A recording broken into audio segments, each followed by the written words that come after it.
dahil gumagamit ng ibang pangalan, nagtatapang-tapangan.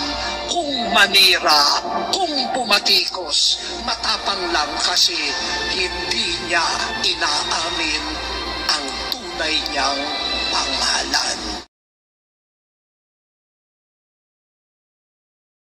Bago kayo tumira, aral-aral din Tagaytay.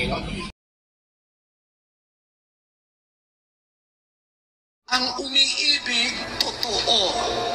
Nakakalungkot po sa social media kung ano-anong pangalan ang ginagamit.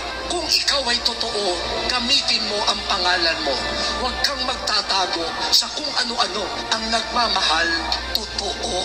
At dahil gumagamit ng ibang pangalan, nagtatapang-tapangan. Kung manira, kung pumatikos, matapang lang kasi hindi niya inaamin ang tunay niyang pangalan.